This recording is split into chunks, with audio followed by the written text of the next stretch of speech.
Well, welcome everyone, and thank you for joining us tonight. I am Amy Waywell. I'm the Director of Membership at the Museum of Fine Arts, and it is my pleasure to welcome you to tonight's lecture featuring the exhibition Divine Color, Hindu Prints from Modern Bengal, on view at the MFA until May 31st, 2026. As always, we appreciate your ongoing support and your participation in our member lecture series. Now, as a reminder, this program is coming to you virtually from the Museum of Fine Arts, Boston. Founded in 1870, the MFA stands on a site that has long served as a place of meeting and exchange among different Algonquin nations, including the Massachusetts. As a museum, we acknowledge the long histories of the land we occupy today and seek ways to make Indigenous narratives more prominent in our galleries and programming. Now, before we get started, I want to point out a couple of features for Zoom that may help you enjoy tonight's lecture. First, a transcript and closed captioning is available during the program. To enable this feature, you'll find a button on the bottom of your screen that says Show Captions, and that's how you enable that functionality. And secondly, if you have a question while you're listening to the presentation tonight, we're going to ask you to use Zoom's Q&A function to ask that question or to share a comment. And that button is right next to the Show Captions button along the bottom of your screen. We'll be sure to leave some time for questions at the end, so please do ask. And now I'm pleased to introduce tonight's curator. Laura Weinstein is the Ananda Coomaraswamy Curator of South Asian and Islamic Art at the Museum of Fine Arts. She first came to the MFA in 2009, and within her first 2 years, she led the reinstallation of the museum's South Asian and Southeast Asian collections. In subsequent years, she reinstalled the Islamic art collection, curated exhibitions including Megacities Asia, and the traveling exhibition Ink, Silk, and Gold, Islamic Art from the Museum of Fine Arts, Boston. She led many smaller exhibitions drawing on the MFA's rich holdings of Indian paintings as well. She received her PhD from Columbia University in 2011 and is the author of several MFA catalogs, as well as a range of scholarly publications dealing with subjects ranging from Indo-Persian manuscripts of the 16th century to 19th century Indian photography. Laura, thank you so much for joining us tonight and for sharing a closer look at this beautiful exhibition. Thank you, Amy. It's a pleasure to be here tonight. I want to thank you and all the MFA staff that organized this talk, as well as all the members who are here with us tonight. I'm thrilled to be able to share some of the content of the exhibition with you. And before I do, I just also want to say this is not a solo effort, of course. It never is at the MFA. So I want to thank all the folks inside the MFA who helped put this exhibition together, and also the outside collaborators and supporters and lenders who made the exhibition possible. I'm really, really grateful. So I'm going to take you through some of the content and some of the history that led up to the production of this exhibition tonight. And I just want to give you one quick note to begin with, which is that we have a lot of images that are coming at you in the next hour. And when I have not noted where the work of art, where the image comes from, what collection it's in, you can assume that it's in the MFA's collection. And whenever I've reproduced an image that's from some other repository, I have made a note of that. So that's how you can tell. And with that,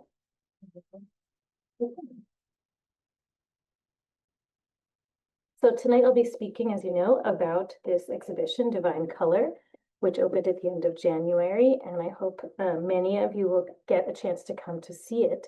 And I'm going to begin by telling you a little bit about how this show came about and why it is that we are doing it at this time at the MFA.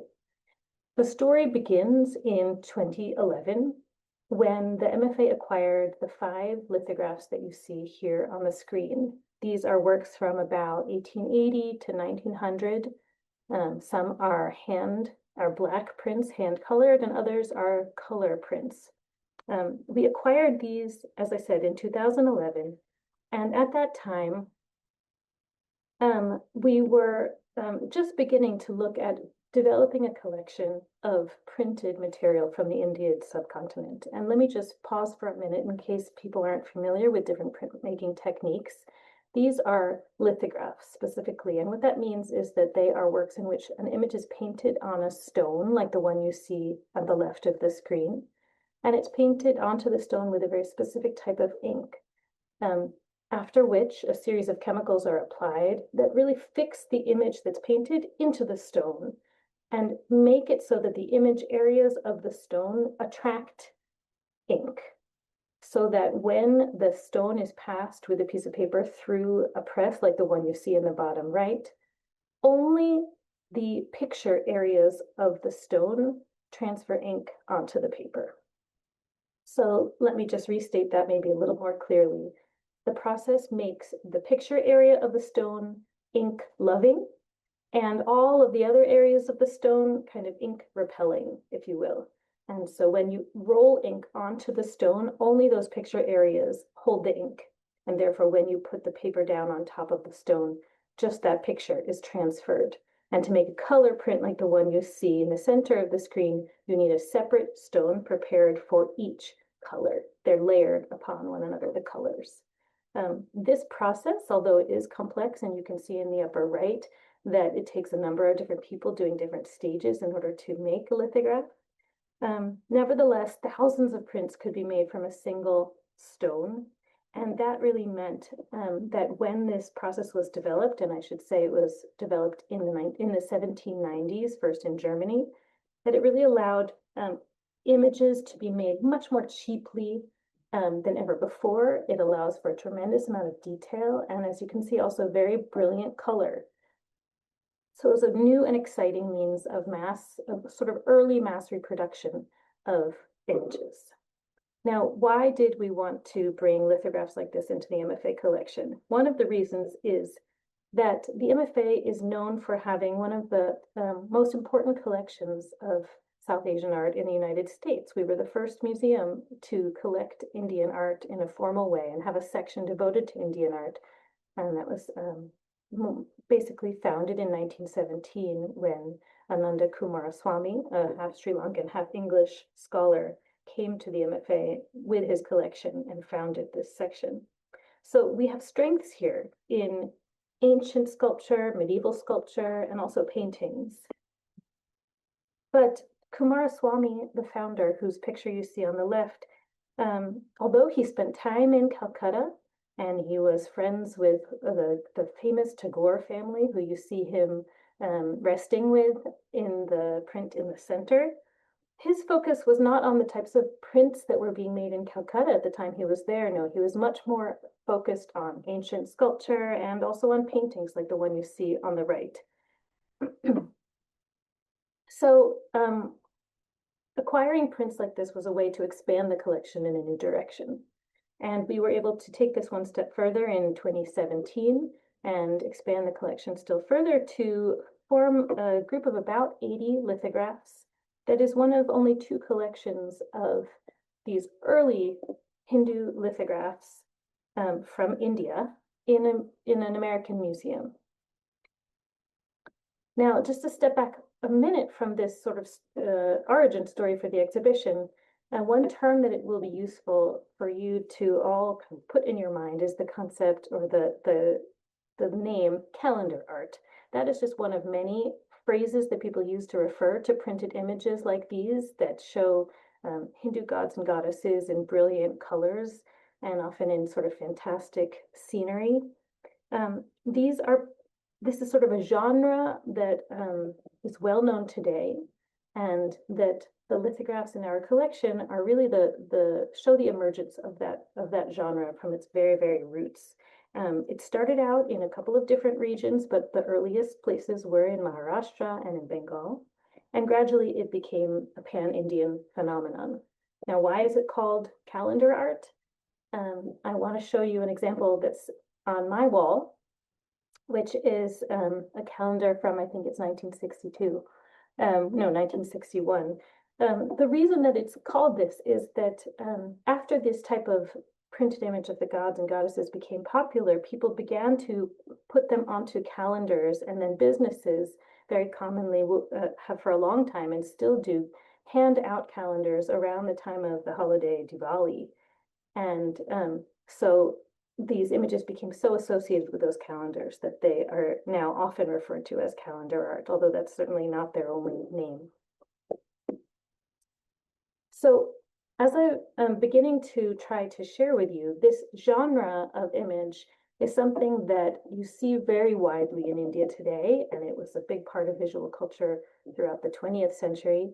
And for those of you who might not have encountered it before, I think you'll find this short film that I'm about to play really helpful. It was filmed in December of 2025 in Calcutta by the filmmaker Tanmay Chowdhury. And it's a film that sort of will help to introduce everybody to just the ubiquity of the prints, the way that they are in homes, on the streets, in workplaces, in factories. And in fact, I think it will help people understand what I find really interesting, which is that when images like this are so prevalent, they become almost invisible. They're just sort of part of the air you breathe. And so that is one of the reasons why it's so exciting to do an exhibition on this topic, because it gives us a chance to take something that people don't necessarily question and wonder about and know the history about because it's part of everyday culture. And so as we go further into this talk tonight, we're going to look at how this all came about. But first, we'll take about 2 minutes and watch this short film.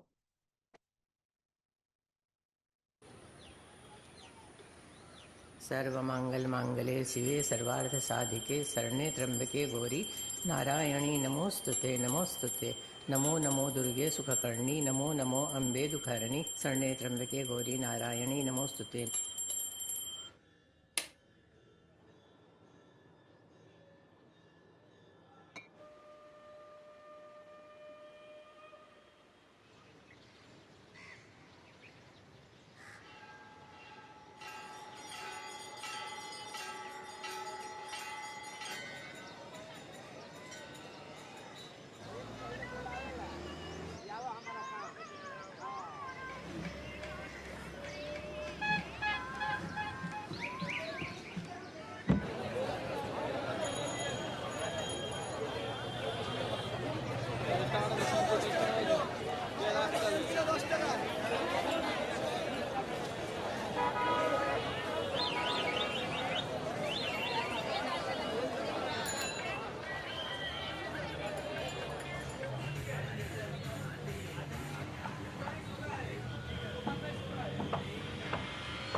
So I hope that was a helpful experience watching that film, and I just want to mention that that is in the first room of the exhibition. So those of you who are able to come and visit in person, you can see it again. Now I'm going to go more deeply into talking about the content of the show and the history of these images. So first of all, I mentioned that the earliest lithographs of Hindu gods that were produced by Indian artists were made in probably 2 places at the same time, in Maharashtra, but also in the city of Calcutta, which is what we're going to focus on tonight. As you can see from these maps, Calcutta is in the northeast part of the Indian subcontinent, and it is on a branch of the Ganges River. where the Ganges reaches the Bay of Bengal. So it's very near to the water and to a port. Today, the city of Calcutta is known as Kolkata. I am going to use the term Calcutta because I'm looking at material from the 19th century, and most people at that time referred to it as Calcutta. But certainly it's not wrong to say either one. So Calcutta is the region known as Bengal, which is today a region that is split between India and Bangladesh. It's a region with thousands and thousands of years of history. Many ancient kingdoms have come and gone there. It's long been a center of trade because of its position, as I showed you, at the mouth of the Ganges River and so near the water. So it's always been a kind of connecting point between India and points further east in Asia. It's also a place with many different cultural and religious traditions. And so I'm showing you here, just as an example, on the left, a Hindu temple from the 17th century, and on the right, a mosque from the 15th century. So there's a lot of history there. We're going to be looking tonight at the 19th century, of course, and specifically at the city itself. It is, as you can see in the map on the right, the city of Kolkata runs along the Hooghly River, a branch of the Ganges. This has been a river that's been important to trade for many centuries. In the 1600s, the Portuguese, the Dutch, the French were all jockeying for kind of position as they were taking ships up and down the river. And the British joined into this fray and established a warehouse and a settlement on the Hooghly in the late 1600s. At that point, there were already Bengali villages there that were engaged in trade and shipping and textiles. But it soon became a larger and larger British settlement, and this eventually grew into what became the capital of British India until the year 1911. But just to go back a little bit, before that, in the sort of second half of the 1800s, which is the period we're going to be looking at tonight, as I said, the city was kind of a colonial capital city, but it was also a really important site for the emergence of the anti-colonial movement, the nationalist movement. That movement came about due to the experience of inequality and racism that Indians were suffering. Also due to many unfavorable laws that made it very difficult for local industries and economies to really flourish, and also a growing sense among many that Western culture was being pushed on India at the expense of local traditions and identities. And I wanted to introduce this now, but this movement for independence is something that we'll come back to towards the end of the talk.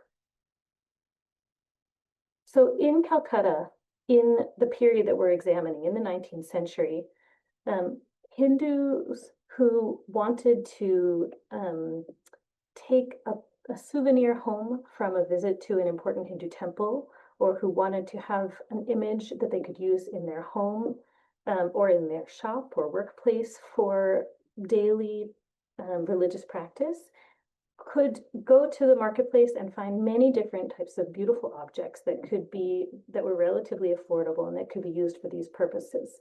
So for example, you can see here a painted clay image on the left, a painting in the center, and then on the right we have a print that's made from a metal plate. Sometimes prints like this were also made from wood blocks. So these are works of art that definitely reflect their time. They are using constantly kind of evolving imagery and new materials, but at the same time, all of the objects you see here really have cultural roots going back centuries. So they're very much part of Bengali culture. And these are things, as I said, they could be used for daily worship, but there are many other uses too. They might be used for the observance of kind of a festival, for storytelling, for decoration, as I said, for a souvenir, perhaps from a pilgrimage. And all of these uses that I'm talking about, I want to make a distinction between them and more institutionalized religious worship. So these are what you might call personalized devotional objects for use by an individual devotee. and that is quite different from the types of images that are made for Hindu temples, where there is much more kind of regulation and like a body of priests who would be overseeing how an object is, making sure that an object looks the way it's expected to, and then how it's approached. Instead, these are objects that could be used by an individual and could be connected to other types of practices that happen outside temples, like community festivities, poetry, song, dance. And the reason I'm emphasizing this is that one interesting thing in the scholarship about these kinds of images is that artists who made objects for personalized devotion generally were able to be much more experimental and innovative than artists who made images for institutional settings, just because they're selling just to devotees, not to priests who need to uphold a history. And devotees, want to buy something new and beautiful when they visit a temple or a bazaar. And so these artists are responding to a market demand for multiple interesting new depictions of different manifestations of Hindu deities. And so they often will be using the latest techniques and new styles and innovating in fascinating ways. And this is something that was going on in the 19th century, but it's also happening today. And so I wanted to share with you a couple of images of recent festivals to Durga. It's called Durga Puja, which is a major festival that happens in the fall in the city of Kolkata today. And these are all images of Durga, the goddess, that were made just in the last couple of years for this festival. And I think you can see, even without maybe knowing the whole history of representations of this goddess, that these are really new and wild and interesting depictions. So artists are really doing creative and new things all the time in their depiction of the goddess, especially, as I said, outside of the temple and, in more embedded in urban culture and community spaces. So now let's look at some of the earliest lithographs produced by Bengali artists once they adapted and began to use lithography in earnest. And I should say lithography began to be used in Kolkata in around 1820, and very soon was picked up. It was originally used by European artists in the city, very soon picked up by Bengalis who opened their own presses. And so many of the artists who made the works of art that I had just showed you a minute ago, like the clay sculpture, the painting, or the wood or metal print, many of those artists adapted to this new technology and made similar images to what they had made in the past, but they could make them faster, cheaper, and often with more detail than ever before. And so what you see on the left, for example, is a pair of images. The one to the far left is an early lithograph, and it's clearly modeled on the image next to it, which is a painting. Similarly, if you look at the two images on the right, you see the god Krishna with his beloved Radha. All the way on the right is an early lithograph, and it's based on, but the composition you can see is very much based on paintings that had been made before lithography, and the paintings would continue to be made for some time after lithography emerged, but paintings definitely had stiff competition because lithographs being made en masse could be, as I said, available much more cheaply. So they were made in great numbers, widely accessible, very low prices. And as you can see here, they could achieve some wonderful effects with color and detail. So here I'm showing you artists who were working in those earlier popular art forms who took up lithography to continue and advance their trade.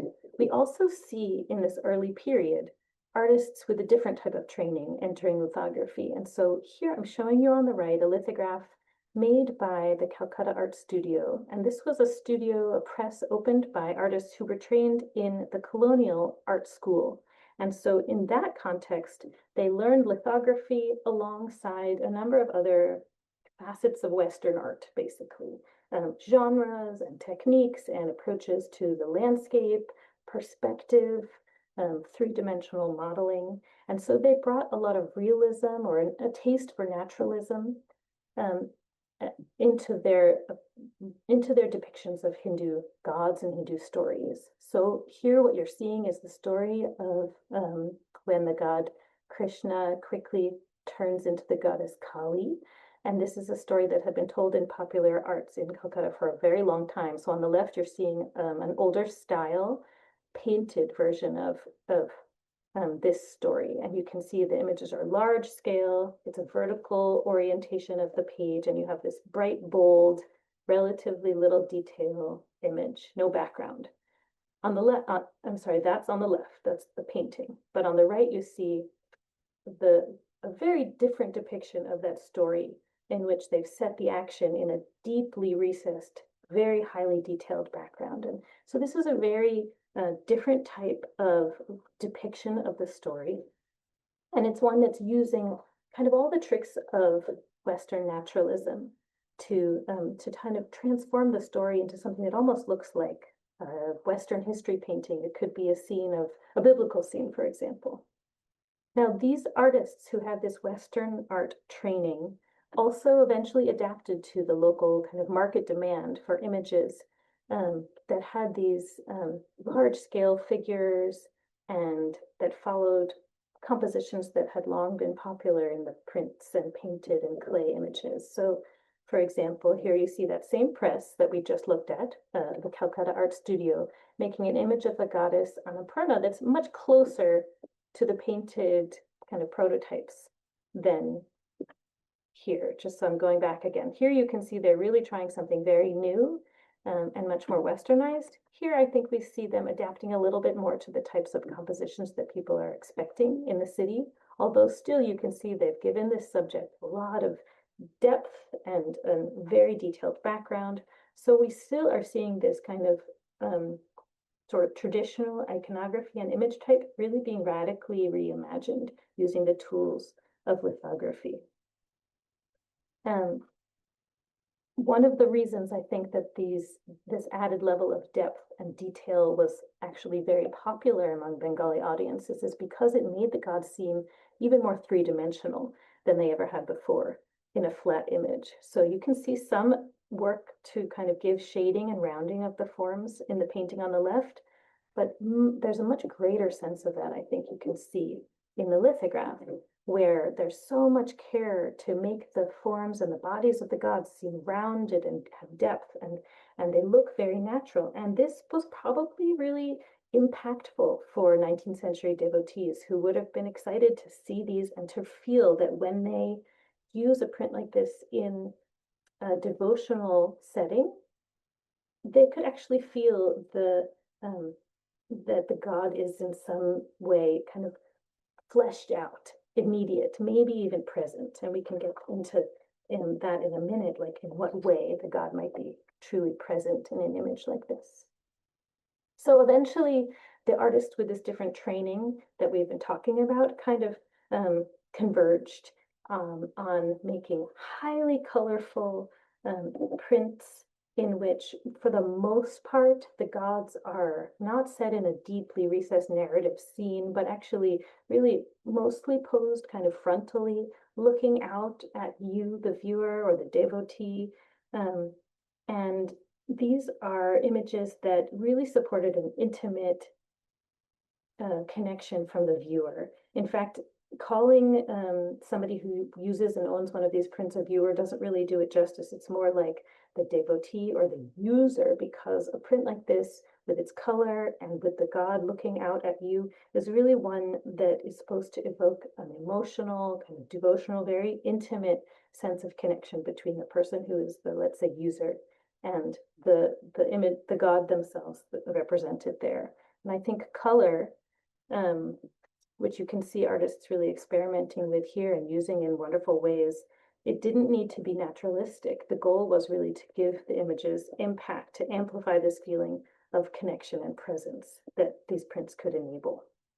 So what you see by about 1890 is all of these artists competing, copying each other, innovating, finding ever more amazing ways to use color. And this is really the birth of sort of a new print culture, and something that we still today have kind of descendants of in as you saw in the video that I played earlier. So now let's shift a little bit to talking about use. I've alluded to it a little bit already, but I want to talk about it in more detail. So these prints were not expensive. They had a very low value in the marketplace, probably just pennies, the equivalent of that today. But they're objects that once they go into a market where people are comparing and assessing and purchasing them, then they get a certain kind of economic value. And then once they move into a home or a space where they are being used and viewed, they begin to take on more and more different types of meanings and values.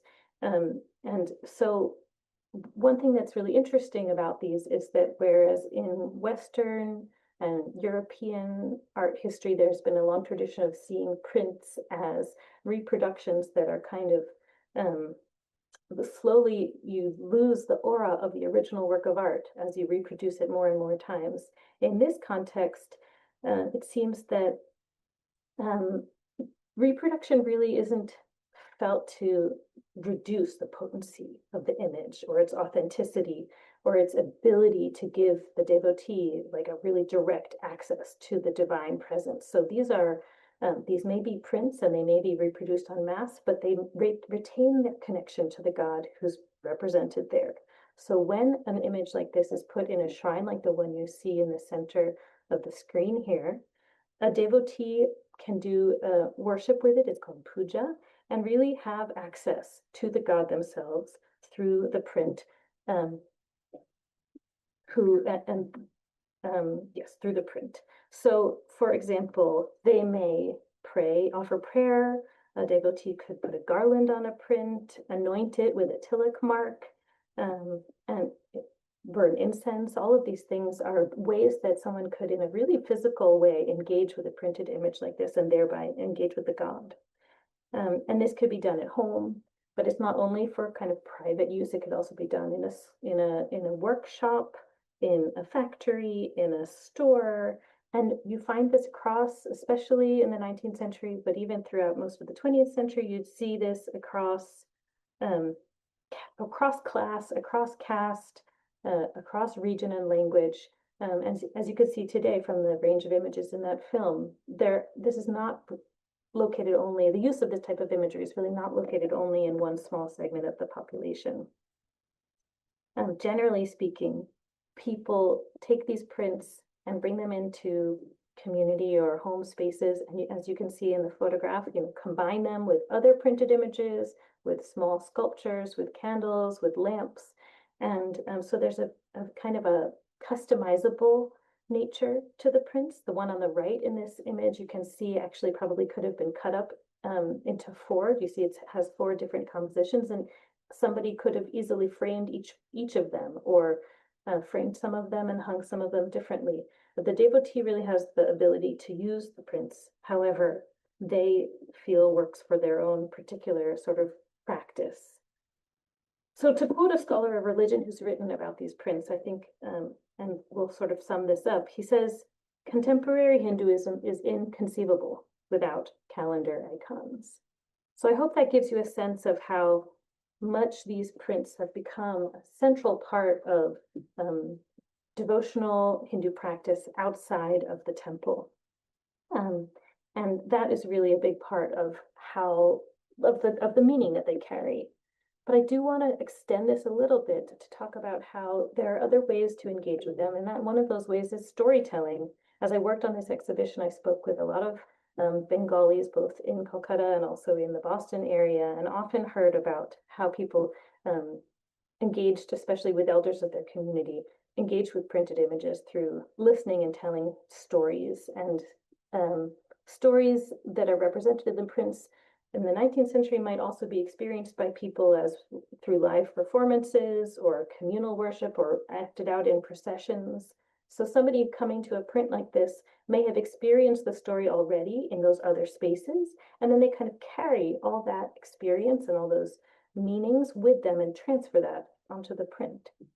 So imagine you've already seen this in a performance in a street theater or read about it in a book, and now you're somebody coming to this print, and I'm gonna play a version of the story in this print for you now. It's a story about the god Shiva, who's there in the center, and also interacting with the god Kamadeva, the god of love, who's in blue in the bottom left corner, and goddess Parvati in the bottom right. So this is the story of the incineration of Kama by Shiva, and it's read by a Boston local, Dipanwita Bhattacharya.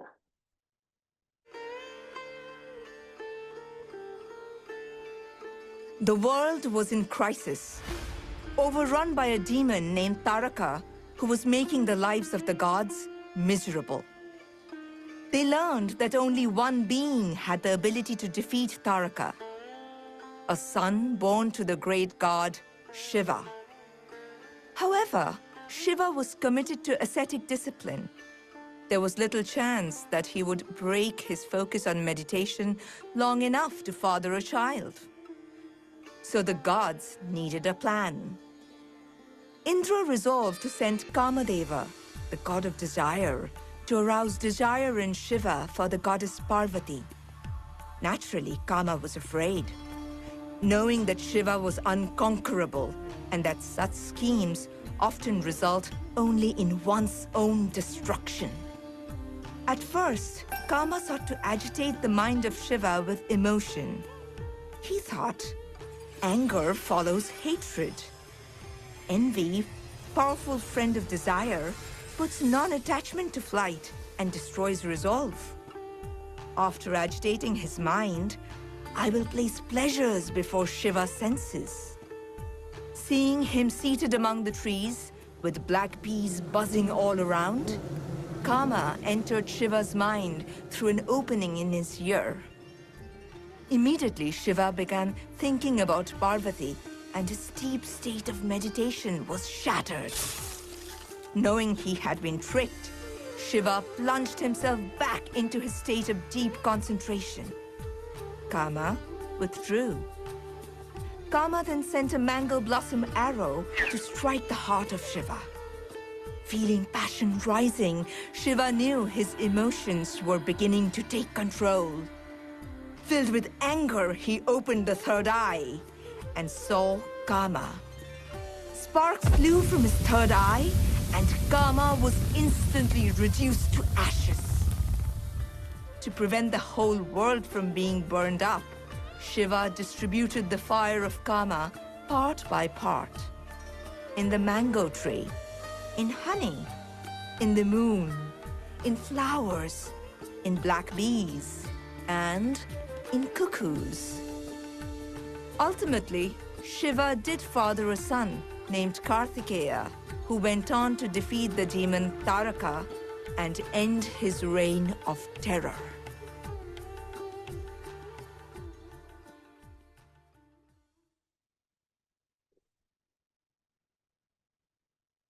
So until now, we have been talking about devotion to gods and goddesses that is kind of enacted with prints, either through ritual worship or through storytelling, and in other ways. Now I want to turn and make a somewhat of a big transition. It might surprise some of you to turn to how, at the end of the 19th century, the nation itself came to serve as a recipient of that devotion. So let me make that a little bit more specific for you. As the anti-colonial movement or the early nationalist movement began to gain power, gain energy in Bengal in the 19th century, political discourse and literature began to emphasize the notion and to develop the notion that the nation itself was like a mother, strong, loving, embodying a spirit of self-sacrifice, and also standing for kind of traditional family values.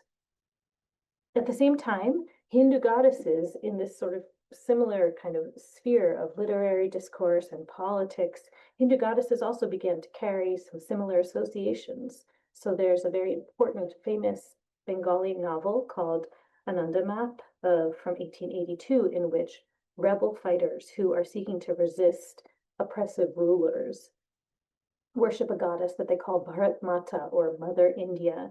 And this goddess is a personification of the nation, of the motherland, who encompasses the goddesses Kali, Jagadatri, and Durga. So I hope you can see how there's this conflation that's beginning to happen between goddess and motherland or nation. Here I'm showing you, and I'm sorry, the image on the left is a little bit blurry. I'm showing you two depictions from the 1880s and 90s of the goddess Kali. And I wanted you to notice how different they are. On the left, we see the goddess as she often appears, and as she had appeared for many decades, and if not longer. She's standing on her consort Shiva. This is a story in which Shiva lies down in her path in order to stop her from, because she's in the midst of a kind of furious warlike spree. So you notice how the sky is kind of bluish gray, and there's a whole lot going on in the background in the print on the left. Well, in the midst of the early nationalist movement, the print on the right was made, and you can see that, again, we have the goddess, but she's really in the middle of what looks like kind of a war zone. So we're beginning to see a hint in the imagery that there's an awareness of this context of resistance and strife. And in fact, when we look more closely at this print, you can see that becomes very explicit. On the left margin of this print, in the red Bengali script, it reads, "If you are invested in the development of indigenous industry, if you feel it's your duty to care for the poor native working people of your country, if you can really discern right from wrong, then, O Hindu brethren, use Kali cigarettes." And this is almost kind of directly representing the views of what's called the Swadeshi movement, which was part of the early nationalist movement, in which people were exhorted to boycott British goods and instead use indigenous goods as a way to reduce British economic power in India. So Kali was one of the main goddesses who came to embody this idea of the nation as a mother goddess and the need to kind of, or the way that the need to embody this fierce and defiant power that could be a kind of a symbol of the resistance that was going to be needed to take on the fight for independence. And in fact, this print is a really famous and interesting one because a later version of the same print eventually was part of what spurred the 1910 Press Act, which was a British act that imposed censorship on publications that were considered seditious. So this message, this kind of political overtone that the image of Kali has come to take on was something that was understood by Bengalis, and it was also clearly understood by the British. What I want to try to convey is that I think this, although it's very, very clear in the print of Kali, I think this type of political discourse connecting goddess and homeland would also have shaped the way that people viewed other prints of Hindu goddesses. And I'm showing you here my absolute favorite group of prints in the exhibition, a series of 5 prints depicting 10 goddesses. And this, for example, is a set of images that doesn't make any explicit political comment one way or the other. However, at the time that the prints were made, there was, for example, an important Bengali scholar who had written that these 10 goddesses represented 10 phases in India's history, phases of abundance and peace and phases of strife. And he believed that the goddess in the lower left, who you can see looks very drawn and emaciated, that she was the one who represented the present time, the colonial period. So even images that didn't have any explicit political message on them in this period came to take on new levels of meaning. I want to quickly mention that this idea of the goddess as a mother and the mother of the nation was something that really raised up the notion of motherhood to a very powerful level as a signifier for tradition, for the nation, of so many things. But in a sense, it didn't necessarily help ordinary women. And I'm showing you here works embroidered by Bengali women in the probably late 19th century. These women would have had to wrestle with the fact that they wanted to perhaps lead independent lives that wouldn't necessarily conform to the mythic notion of the woman that was being promoted within the nationalist discourse of the moment. So I just wanted make a plug for thinking about the lives of ordinary women. Now, our exhibition and my talk tonight will end with this a final note about how really what I've shown you tonight is the beginning of mass printed images of gods, which became popular within just a few decades. But after this period of printing in Calcutta that we've been discussing, and as I mentioned, there were some early prints made also in Maharashtra. But after this 1870s through 1890s, you see many, many more centers taking up lithographic printing.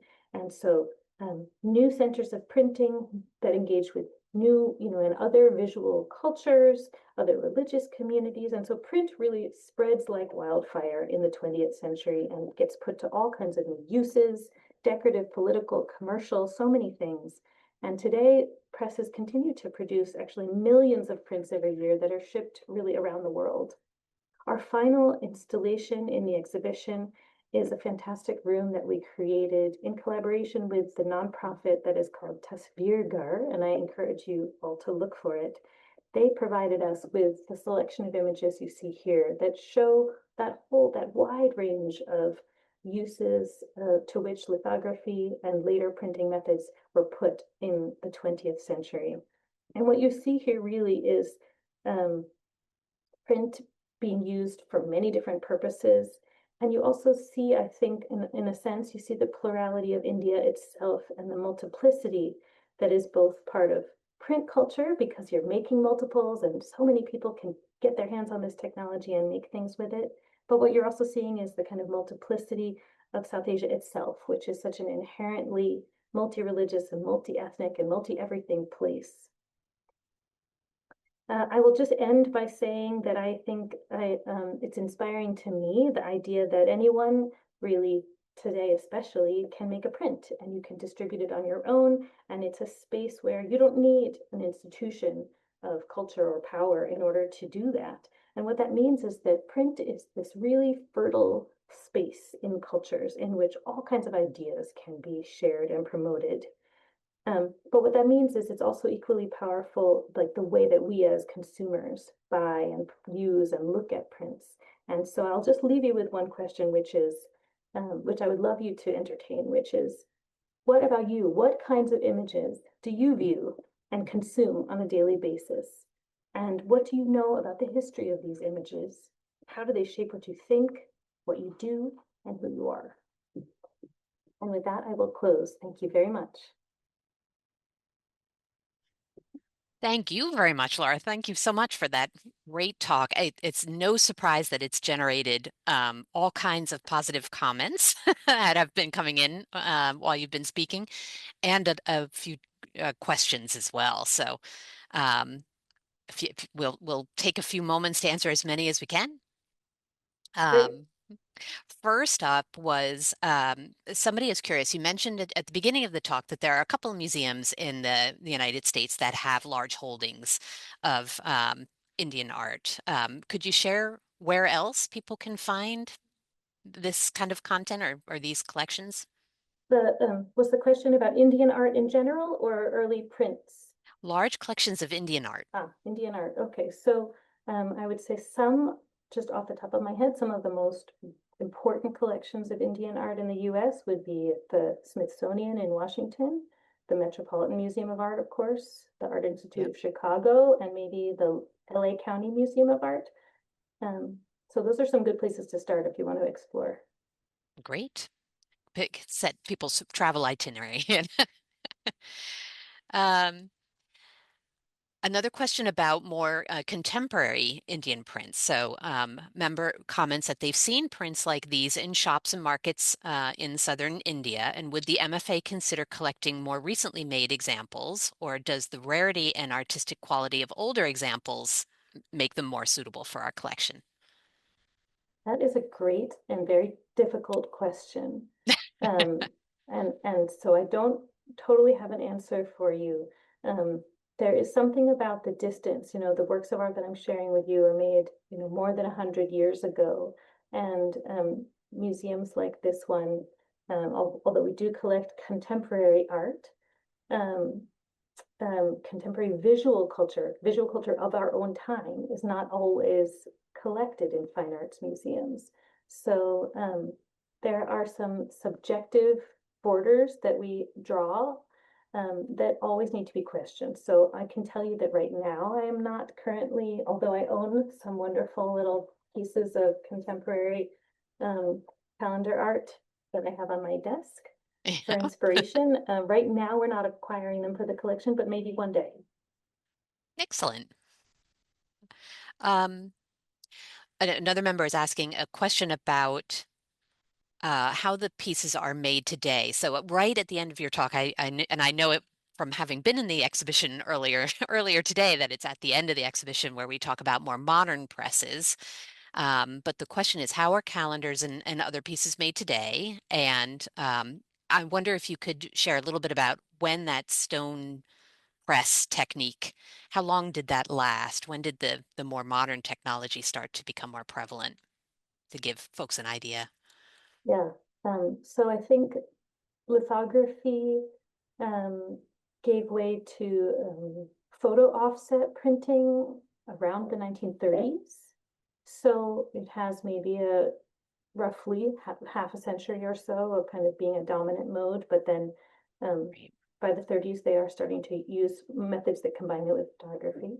And today, I believe that things are printed digitally. Artists are still painting, but they're also sometimes, making their images on computers. Um, and in the exhibition, which if you have a chance to see it, there is some footage in the final room that shows a modern day press, and you can see it's incredibly powerful and fast. It is. I like that part of the exhibition, all that whole wall of images and the presses on the screens. It was a very visual way to understand exactly how those are made. Um, well, there is another question about some of how we collect, and it's more about of the items that we do decide to collect, are there specific criteria that you're looking at for a print that would make it particularly collectible? Are there, aspects or artistic Mm. qualities that you seek? When we formed this collection that I was presenting tonight, I was really looking for examples in good condition.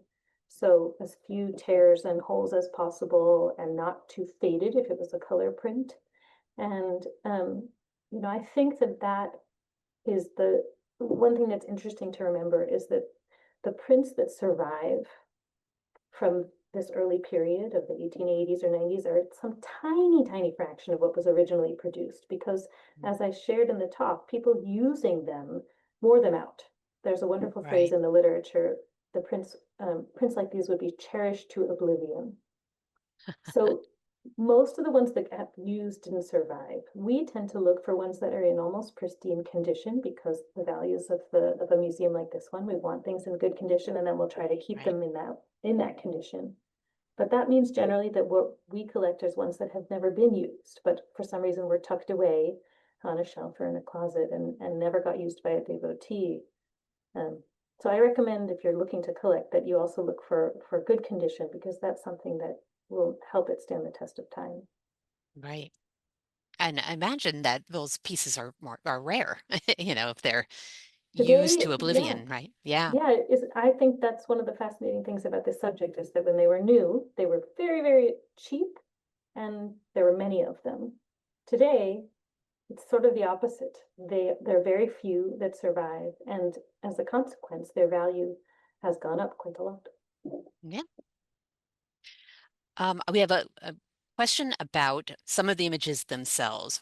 We have a member noting that in some cases, the figures depicted have red palms, and curious if that specifically was a specific imagery or what that specific imagery might have meant.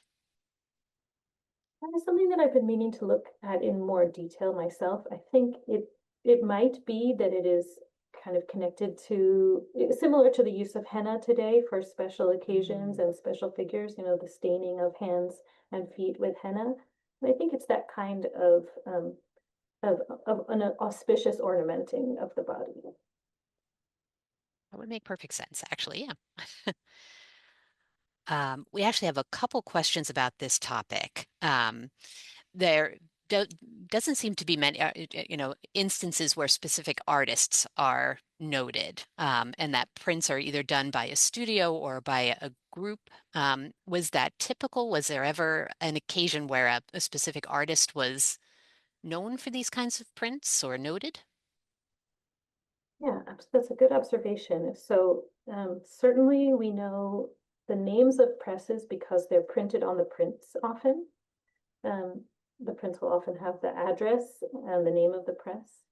Um, More rarely do we have the name of an artist, and that would often be because it is printed at the bottom.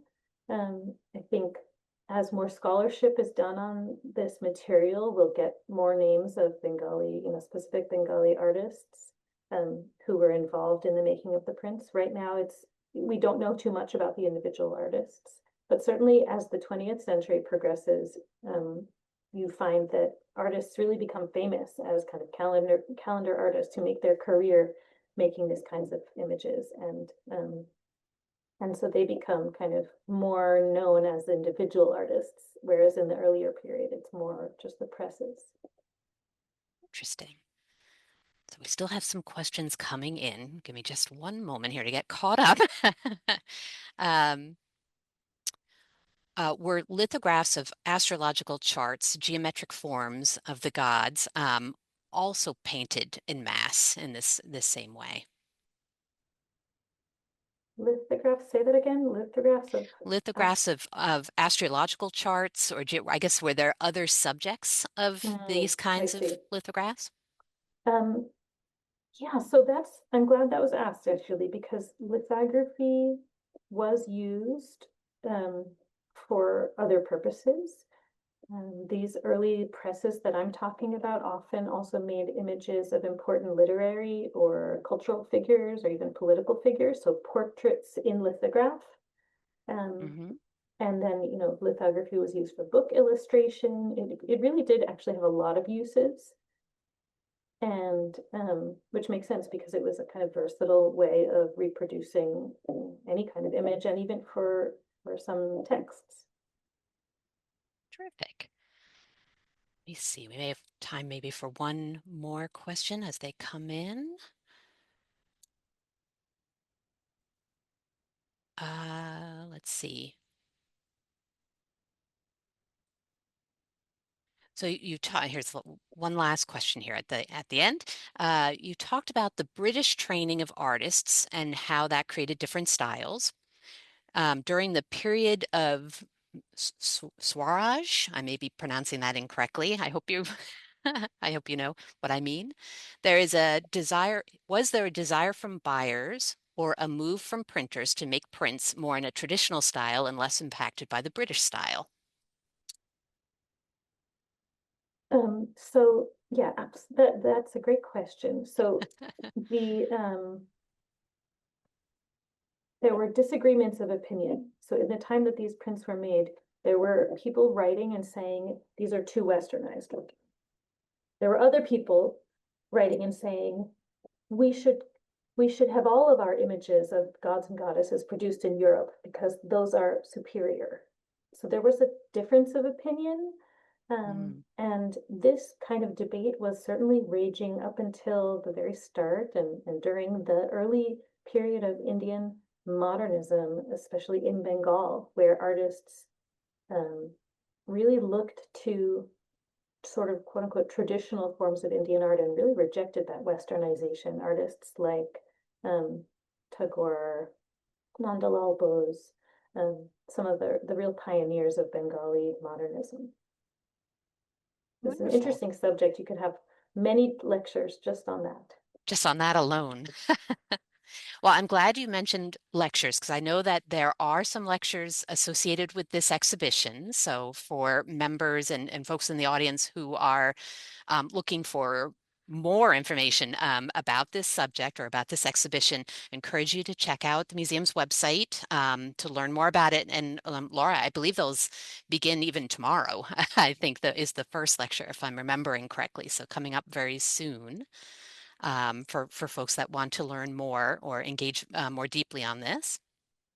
Thank you, Laura, for coming tonight and for sharing your knowledge with our member audience and for sharing this beautiful exhibition. For those of you in the audience who haven't had an opportunity to see this, you still have plenty of time. Divine Color will be on view at the MFA until May 31st of this year, so you have plenty of time. And I encourage you to come and see this exhibition in person because the colors on these lithographs are so vibrant, and they translate well on a computer screen, but not as well as in person. So definitely make the time if you're able to come to the museum and see this for yourself. And with that, I will say thank you once more, Laura, for joining us tonight and everybody joining from home. And I hope you have a very pleasant evening.